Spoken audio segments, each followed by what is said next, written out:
All right, prepping for an EMP.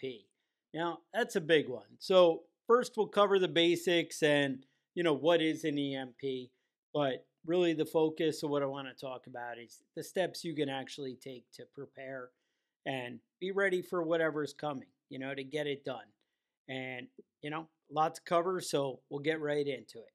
So, first off, the US is kind of unique where our EMP program is covered by the Department of Energy rather than by the military or any of our military programs. So basically, an EMP, according to the Department of Energy, is a temporary electromagnetic signal that can disrupt, degrade, and damage technology and critical infrastructure systems across large areas. Basically, it shuts down the grid. The big thing with like the difference between a cyber attack and an EMP would be, it's taking out the circuit boards and everything. And also it would take out and damage circuits that are not connected to, say, a network or something like that. You guys see like cell phones and different things going down. Now, usually when people talk about an EMP, they also talk about a coronal mass ejection. Um, that's a basically solar flares, right? That kind of thing, where a burst of energy coming out of the sun ends up having the same effect where it would, degrade things. In the 1800s, we had the Carrington event where, it basically disrupted. We didn't really have an infrastructure that it mattered to, right? But the telegraph lines that the operators were using, they ended up actually catching on fire because it was like a direct connection wire right to them. So basically, they saw that surge and take things down. So, one of the first times we really saw an EMP would be when we were doing the atom bomb testing back in the late 40s, early 50s, and through the 60s. We would set stuff up and we would see different, effects where cameras, recording equipment, stuff like that would just be damaged, shut down, and even be destroyed. So that was a big thing. And we started looking more into it and realizing the impacts. Who is a major threat to the United States? Why do we think that an EMP would be possible? Well, there's several big countries out there that really stand out. China, Russia, North Korea, Iran, and then on a smaller level, it would be like terrorist groups, things like that. I know recently we saw that China sent that balloon and let it kind of go across our country and, peruse, and we seem to just let it go. We let it really get pretty far, and that's concerning for me. Um, there's a lot of things going on with Russia. Just it's a mess out there. One of the specifics that I would cite for coming out with Russia 2 weeks ago, Putin said that if Ukraine fired NATO weapons into Russian territory, he would consider the US and NATO directly involved and therefore at war with Russia. Now, here's my concern with all this. Countries like China and Russia in particular, they've spent their military resources developing nuclear weapons, long range missiles, and things to fight a nuclear war. Uh, and they've really focused heavy on, they call it blackout warfare with cyber attacks and things like that. And the reason is they had limited resources. America's a big beast to battle with, and people are scared of us. So they figured they'd invest their money where it's going to count. We're seeing the Ukraine conflict going on right now. And what we see with it is that Russia's not really doing that well on a land war ground forces. Now, obviously, Ukraine has a little better weapons than a small country like that typically would because we're throwing tons of money at it. But just the same, you got to realize that Russia is not doing that well considering how small of a foe they're really fighting. And the reason is because they've really invested their money into fighting the United States. And basically, China has that same approach. China has big armies, but they haven't invested tons and tons of money into the small military stuff. They've invested their money in missiles, in satellites that can actually, create EMPs with EMP weapons on it. And these are the kind of things that are going to really be in a modern war. Everybody, it seems over and over again, the Pentagon kind of looks back at the last war was like this, so it's going to be this way now. When they fought World War II, they were like, well, the majority of World War I was on horseback, and that's where the focus is going to be. And obviously, that would be ridiculous, but that was the mindset.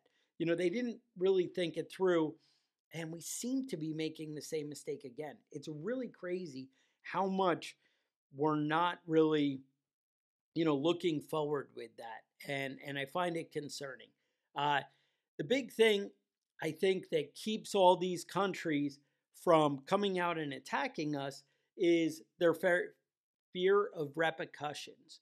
And what that is either the US needs to have a lot of legitimate allies out there who will go to bat and stand up for us. And I don't know that we have that many of those. We have a lot of people who want to take money from us. We don't have a lot of people who really want to come and put their necks on the line for us.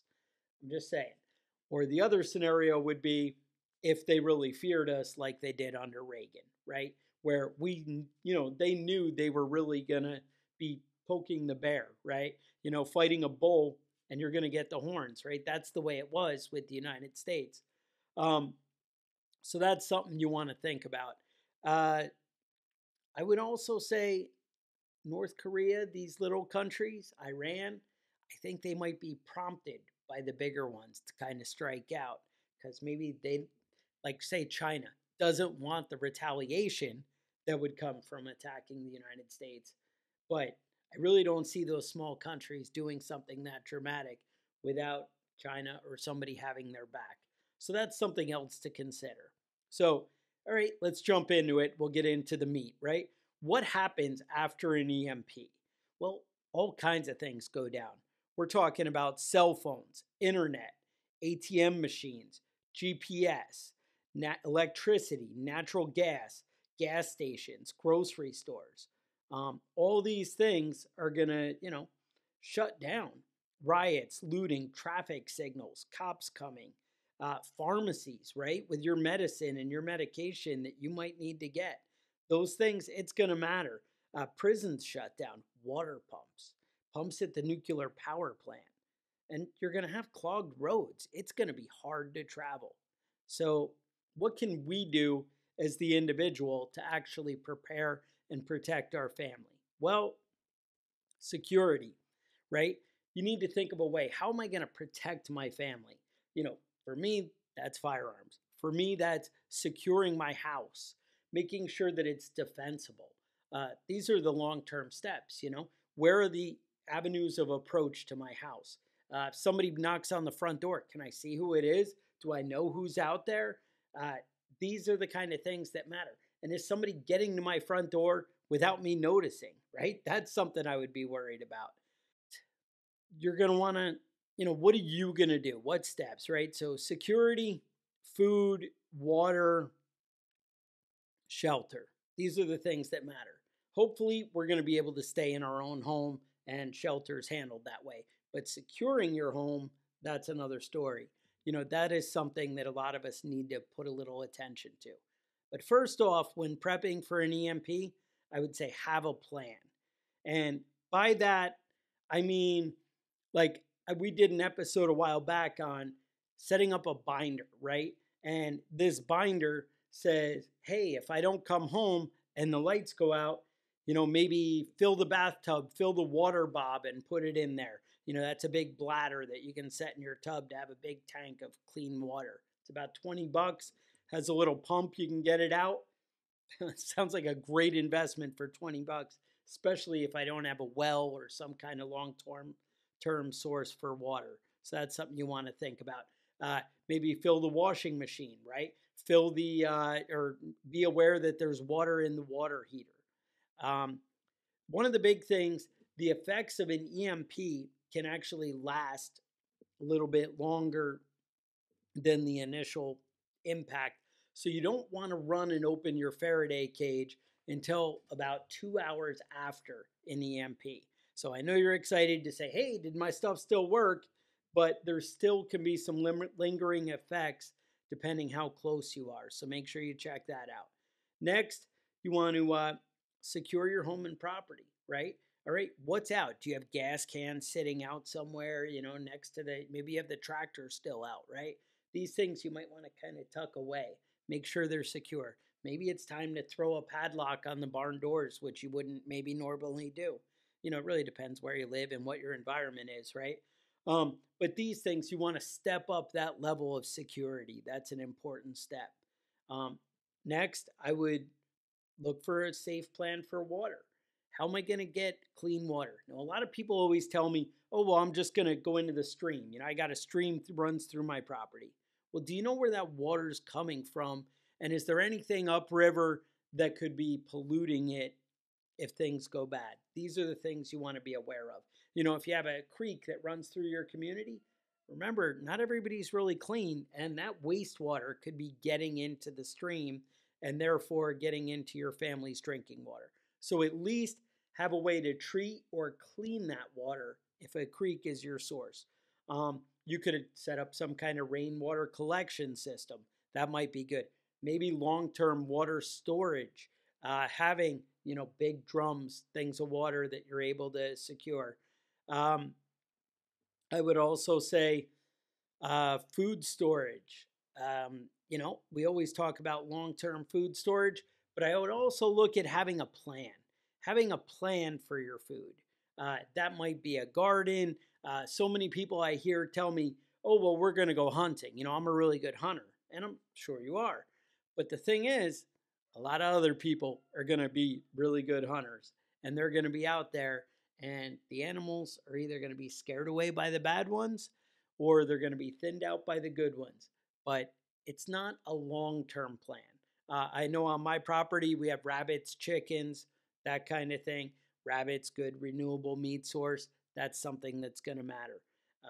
Not something maybe that I want to deal with constantly all the time when it's not the end of the world, but I know if there was a meat shortage, I would be really happy I had them.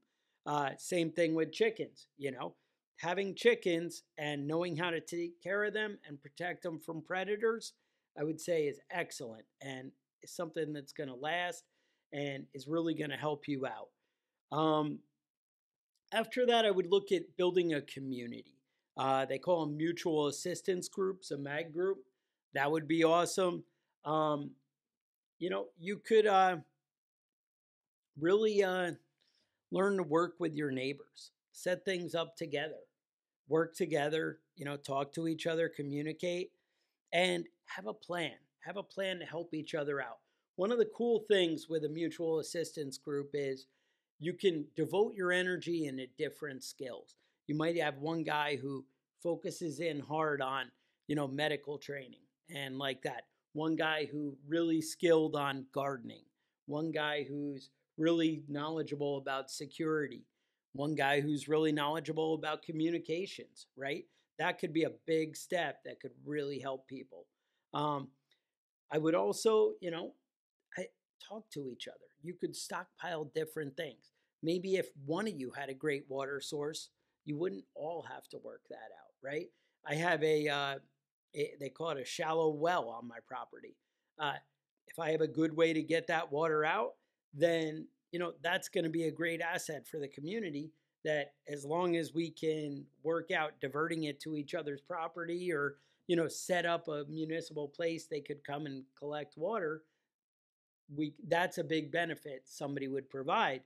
But maybe somebody else has an excellent garden and maybe they can share and share their knowledge with that. Or maybe somebody has 30 chickens, right? That matters. That's the kind of beauty of having a group and helping each other out. And obviously, I like redundancy. I like cross training. I like working with others and, everybody building up a good knowledge base. You should be strong on your own, but the more you can branch out and, bring in resources, the more people have time to get the information that really matters and bring that back to the group. So that's what I would say about that. Next, I would talk about get home bags. A get home bag is awesome. Um, we'll get into it a little bit more about what I keep in mind, but having something in your vehicle to actually get you home, that's going to matter.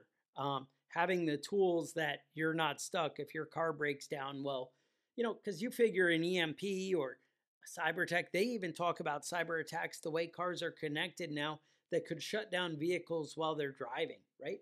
A lot of those cars are connected. And, they have things like OnStar and stuff that directly have links that go up to satellites and could be hacked. With something like that, if you had your vehicle shut down, and I know for me, I work 25 miles away. So if I'm 25 miles away, it's a long time hike getting back home. So you need to be able to have a plan of how you're going to get there. And sometimes you might need a map. I know one of the tricks I actually do is I printed out walking maps from my work to my house and I just stuck them in a file in my desk at work in a folder. And hey, because the route I drive is the route that I can go 70 miles an hour. It's not necessarily the fastest route walking, right? I might be able to take some shortcuts through some streets, and saving 2 or 3 miles on a 25-mile trip sounds pretty awesome to me. So that might be something you're thinking about. Next, I would say find an alternate source of power. How are you going to run things when there's an EMP? Now, maybe we can completely live off the grid. But one of the things is, people say, oh, 100 years ago, everybody lived off the grid and it was no problem. Do you have the skills that people had 100 years ago? I know there's a lot of books that advertise they teach you that and that kind of thing. Probably a good idea to get one of those books. But second, make sure you actually learn and know those skills, because we don't know what people knew 100 years ago. Things that were common sense for the dumb, ignorant people, turns out, are not common sense for us now. So there might be a new form of dumb and ignorant. So I'm just saying, be aware that there's other options and things you need to do in order to prepare. One of the other things that I really like is I got a solar well pump. And that solar well pump, it ends up connecting to a water hose. And I drop that into my shower well and then plug that into the water supply on my or my regular house plumbing. And so with that, it's going to be crappy water pressure. It's not going to be the same standard that I'm used to, but I'm going to have water that comes out of the tap in my house that's clean out of a well. And to me, that's pretty awesome. Being able to flush a toilet sounds pretty awesome. So things like that might be things to think about. Now, do remember that if you have a battery set up with your solar system, that charge controller is going to have to be protected. And that's where you get things like a Faraday cage, right? So let's dig into that. So what do I put in my Faraday cage? Well, I have like a NOAA radio, just a government weather radio kind of thing. I have radios like the Motorola talk about kind of thing, or the push to talk kind of thing, so that I can communicate. To me, communications are a game changer for, it's a force multiplier, if you will. Because the idea is, if I can have two guys sitting at a checkpoint who have a radio, hey, somebody's coming up, it'd be nice if you guys all got ready and came out. That's way better than me having to have twice the size force, sitting there. Having a lookout a mile up the road. Hey, there's a group of 40 people walking our way up from the highway. Being able to share that information without sending a runner all the way, or therefore the information getting there a lot sooner, that's going to make a big difference. So that's something you might want to do. Again, I mentioned the solar charge controllers are in there. I have a lot of battery chargers and rechargeable batteries that all work off solar. I have the solar well pump. I have flashlights. You may want to think about thermal scopes and optics, night NVDs, that kind of stuff. They would be great in there. A thermal scope is huge. I was looking for a way, like, I obviously I can only afford one thermal scope, right? I mean, $1,000. That's a lot, and obviously they can be a lot more than that. Yes, I went with like ATN in China, and I understand, but man, that was a big investment, and for me, you know, and they actually there's an awesome company that I've been working with called Mission Darkness, and they sell EMP bags. I'll put a link in the notes. They sell bags. They actually have a rifle case that you can just put your gun in, so I don't have to keep it off the gun, because taking a sighted in scope that I can hit a water bottle at 100 yards and taking it off my gun to put in the Faraday cage, it's very sad and frustrating for me. I want it where I can grab it when, oh, there's something going on in the backyard. Can you take a look? I want to be able to grab it and take it out and go see it. Um, in addition to that, I like, I don't know, I haven't even gotten around to buying them. I have the thermal scope, but some kind of night vision binoculars to go with it. The big thing with thermal is you can't always pick out the detail. So having night vision to go along with it might be cool. The other reason I like thermal is I'm not giving it away an infrared light.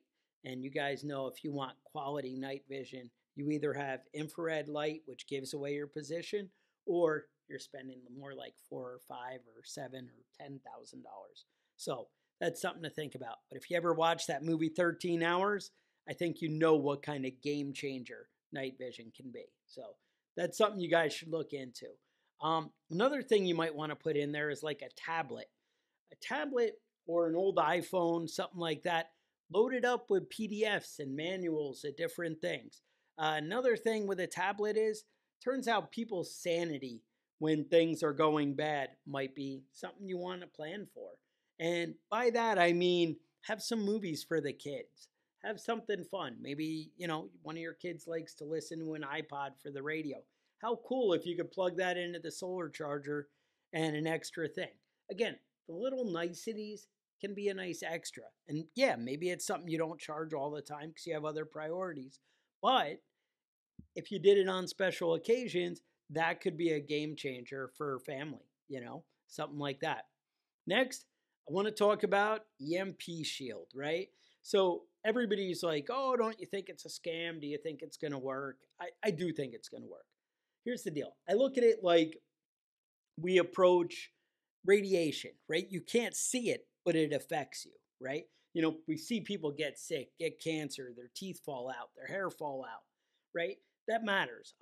It's a real thing, even though you don't see it. Well, that's the whole thing with an EMP.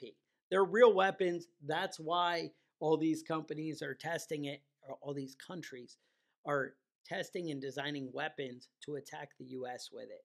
There's a reason they're doing that. And the reason is because it works and it's real. Well, our government has put a lot of effort into testing it, or a lot of effort into paying private companies to test it. And there are companies um, who, you know, who actually validate for the military and say, hey, this is going to work. Well, EMP Shield went and spent the money, and went out and tested their products to make sure they're really going to work. And that's what it comes down to. Now, the government hasn't done as much testing as they really should in general. So nobody knows the truth about everything, what it's going to come down to. But I can absolutely tell you that the same standards that our military holds are exceeded by EMP Shield. Uh, Actually, a lot of power companies are starting to employ some of their products. A lot of the military is employing some of their products. There's a lot of different things going on, and it's something worth checking out. And I'm just saying, it's worth it for me. Now, you're saying, well, Chuck, I read a lot of different things. Some of the vehicles, is my vehicle going to work? Well, the answer is, I don't know if anybody really knows. I know if it's older than 1980, people say you got a real good shot at your car still running. From 1980 to 1990, it really depends. Do you have electronic fuel injection? Do you have electronic ignition? That all started to come in the 90s. So that's something to, between mid, late 80s into the 90s. And those are the things. You have a carburetor, no electronic ignition, then you probably are okay. But again, it's probably. And again, people don't know. I think the next big factor that matters is how close are you to the initial impact? I think if you're within the first 1 to 300 miles of the initial impact, I think 9 out of 10 cars might be stopped by an EMP, modern cars.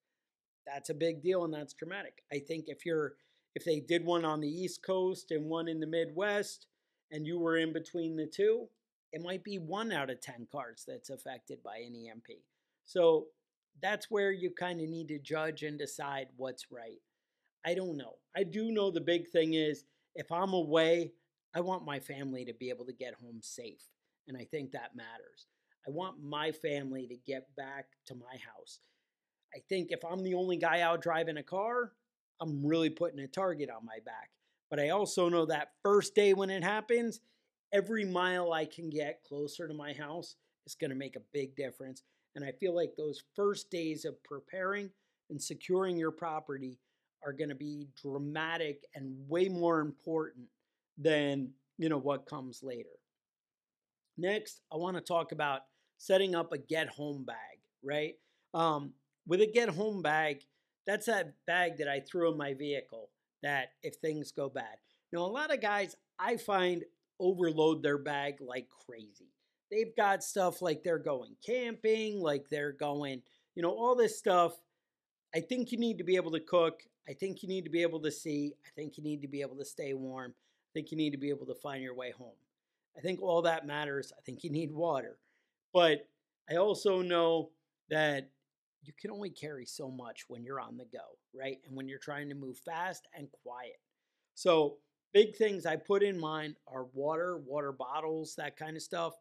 Containers are super huge. Having something to put the water in is going to matter. The bag I have is from 511 Tactical.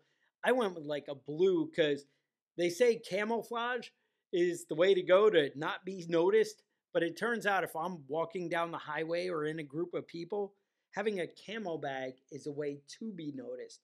Having something that fits in and blends with the crowd and just looks like, oh, this is the knapsack I had in my car and I'm carrying whatever. You don't want to look like the one guy who's got everything prepared. You want to look like the guy who you either people don't notice or people don't want to mess with. That's who you want to be.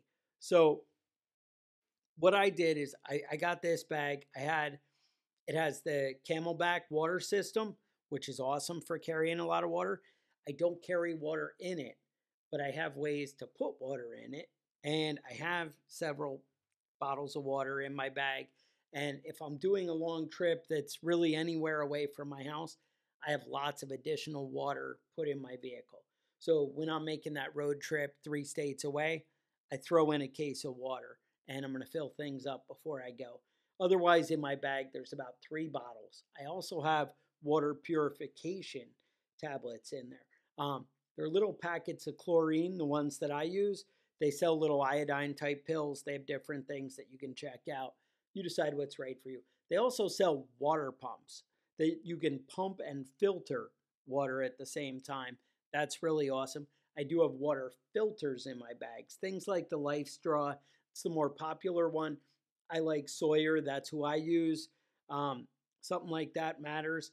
I carry flashlights. I have a lot of lighting stuff. I have little LED lights that clip on the outside. That's a big thing. I have a Stanley Cook set. I do the little cup one, and then inside those cups, I put little coffee packets. I put in some beef bouillon cubes. That way, when I'm eating crappy things, it doesn't have to taste crappy. And it turns out, depending on the water filter you have, sometimes filtered water can taste crappy. So that's something you might want to think about. I do have a bunch of lighters in there. I don't really have a lot of other stuff. I think I do have a fire starter. I do have the little, cotton balls that you do with like Vaseline to make it easy to start a fire. I have those in a little tin. Things like that are kind of cool. Warm clothes, maybe a sweatshirt, some blankets. I have, instead of just the cheap dollar survival blankets, I have the ones that are like a sleeping bag, but fold up small like that. Those are cool. I have thermal blankets that are actually camouflage on the outside. Just my secret fantasies of I might be hiding from helicopters with thermal scopes. Just saying. Like maybe in a movie, right? You never know. Um, that's something to think about. So warm clothes, blankets, that kind of stuff. I do have a knife. I have a good folding buck knife.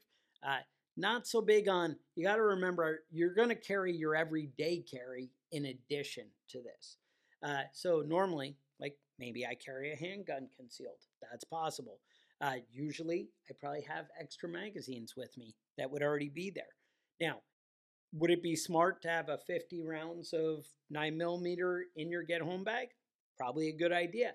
Would I carry that much weight if I couldn't carry, if I was struggling? Maybe not. So the cool thing is you want to have all this stuff and have the option to pick and choose what's appropriate for how far you're going to be traveling with what you can carry, and then you have options and you leave the rest behind. You just pick through what's going to matter right now for you getting home. That's the important thing, is you getting home safely. um, a big thing people don't do, and that really came up with this recent hurricane, is have maps in your car. Everyone is so dependent on their cell phone now. Having physical maps, GPS, a compass, that kind of stuff, that matters. Have it in your car.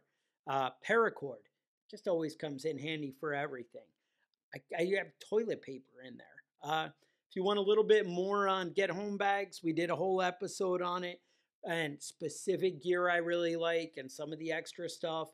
But actually, on the website, if you sign up for the email list, I can send you a get home bag um, checklist. And basically, I have my top like 15 items I have in there.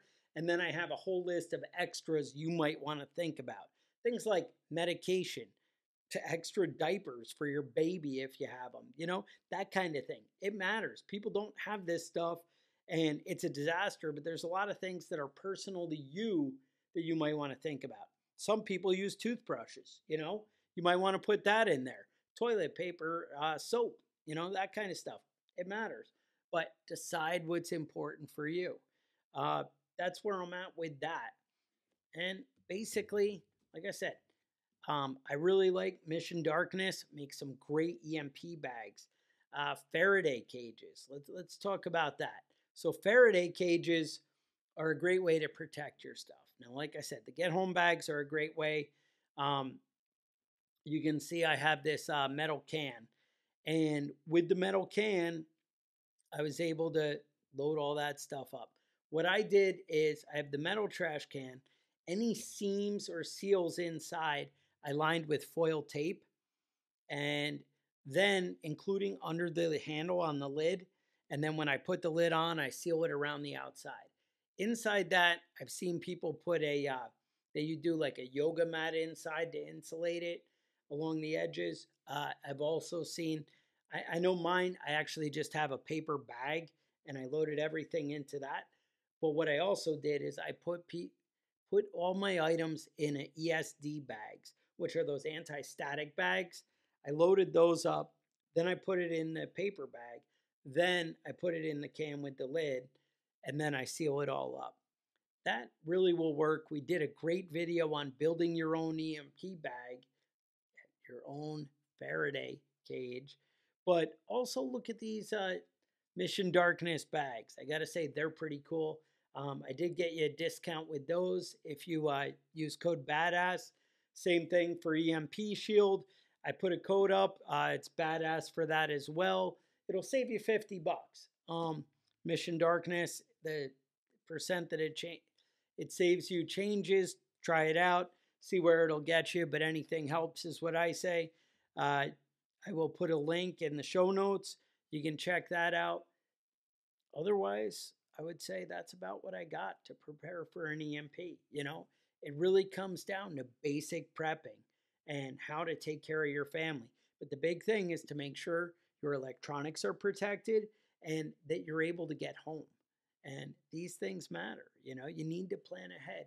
And it's so much easier now when you have a store to go to or Amazon or you can do that quick search on YouTube and look something up that you can get stuff done. So with that, make sure you like and subscribe. Check out, you can learn a lot more by going to preppingbadass.com. Check out our notes, check out our past videos, subscribe to the podcast, and stay with us.